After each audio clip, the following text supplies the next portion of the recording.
پہلے اسماعیل بن مسلم کی اضافے والی روایت کے الفاظ سن لیں، مکمل الفاظ کیا ہیں۔ یہ اسماعیل بن مسلم جس دعا میں اضافہ کرتے ہیں یہ المعجم الاوسط للطبرانی میں ہے، حدیث نمبر 8825 ہے، اور عمل الیوم واللیلہ حدیث نمبر لابن سنی حدیث نمبر 18 میں ہے۔ سند اس طرح ہے، من طریق عبد الرحیم ابن سلیمان ان اسماعیل ابن مسلم ان الحسن وقتادہ ان انس بن مالک انہ قال کان رسول اللہ صلی اللہ علیہ وسلم اذا دخل الغائط قال بسم اللہ اللہم انی اعوذ بک من الرجس النجس الخبیث والمخبث الشیطان الرجیم۔ یہ لفظ ہیں جس کی طرف اشارہ کر رہے ہیں امام ابن ابی حاتم۔ بات واضح ہو گئی۔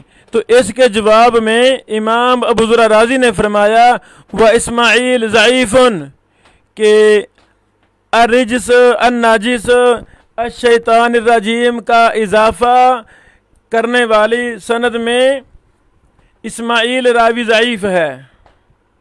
بات ختم ہوئی۔ پھر آگے فرماتے ہیں امام ابو زرع رازی فَأُرَى أَن يُقَالَ میں خیال کرتا ہوں کہ کہا جائے الراجسی الناجس الخبیث المخبث الشیطان الرجیم فإن هذا دعا، کیونکہ یہ دعا ہے۔ بہرحال ان لفظوں سے یہ روایت سخت ضعیف ہے۔ پہلی بات یہی کہ اسماعیل بن مسلم راوی ضعیف ہے جس کی طرف امام ابو زرع رازی رحمہ اللہ نے اشارہ کیا ہے۔ دوسری بات یہ روایت شیخ البانی رحمہ اللہ اسے الضعیفہ یعنی بنفس ہی یہ نہیں ہے بلکہ اس سے ملتے جلتے الفاظ ہیں۔ اس میں صرف یہ الفاظ ہیں اللہم انی اعوذ بک من الخبث والخبائث والشیطان الرجیم، یعنی مشہور دعا کے آخر میں یہ جو اضافہ ہے والشیطان الرجیم یہ ضعفاء للعقیلی صفحہ نمبر 332 میں ہے۔ اس کی سند میں عدی بن نصیر یا نصیر راوی کی غلطی ہے۔ یہ شیخ البانی رحمہ اللہ نے ضعیفہ جلد نمبر 1 صفحہ نمبر 70 اور 71 میں تفصیل بیان کی ہے، وہاں سے آپ نوٹ کر لیں۔ یعنی اللہم انی اعوذ بک من الخبث والخبائث دعا میں الرجس الناجس کا اضافہ یا الشیطان الرجیم کا اضافہ یہ راویوں کی غلطیاں ہیں، ان کا حدیث سے کوئی تعلق نہیں ہے۔ اللہ اکبر۔ یہاں ایک اور بات ہم کرنا چاہتے ہیں،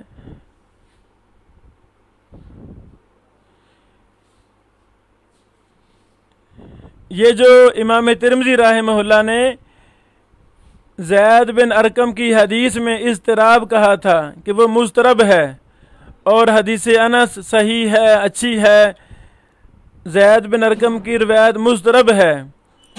اس مضطرب روایت پر شیخ البانی رحمہ اللہ نے اپنی کتاب صحیحہ جلد نمبر 3 صفحہ نمبر 144 پر مفصل بحث کی ہے اور امام ترمذی کی بات کو ہی راجح قرار دیا ہے کہ یہ واقعتاً یہ مضطرب ہے زید بن ارقم کی حدیث۔ سبحان اللہ۔ یہ تھے ائمہ محدثین، یہ تھے ائمہ علل جنہوں نے بال کی کھال اتارنے کے مترادف ایک ایک سند پر غور کیا، ایک ایک راوی پر غور کیا۔ ایک حدیث اگر 10 لفظوں سے مروی ہے تو ایک ایک لفظ پر غور کیا کہ کس درجے کا راوی کیا الفاظ بیان کر رہا ہے۔ سبحان اللہ۔ اللہ ان محدثین کی قبروں پر کروڑوں رحمت نازل فرما۔ یہ بطور نمونہ ہم نے علل ابن ابی حاتم کی 13 روایتوں پر بحث کی ہے تاکہ اس مبارک کتاب کا منہج ہمارے طلبہ و طالبات کو سمجھا جائے کہ منہج کیا ہے۔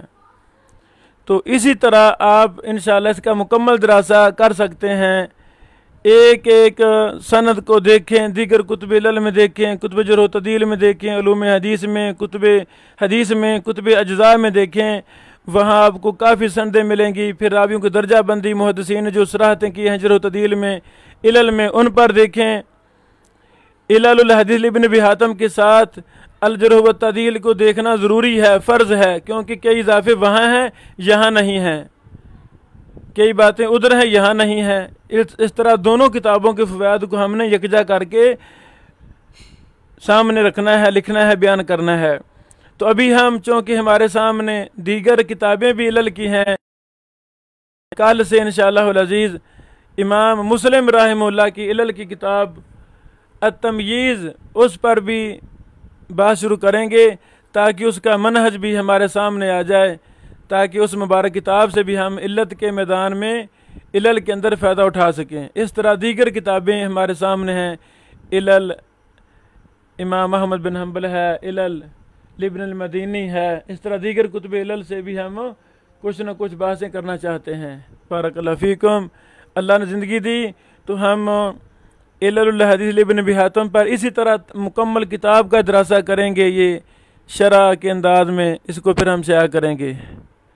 اللہ رب العالمین ہمیں اور آپ کو زندگی دے اور ہم سے دین کا کام لے لے۔ السلام علیکم ورحمۃ اللہ وبرکاتہ۔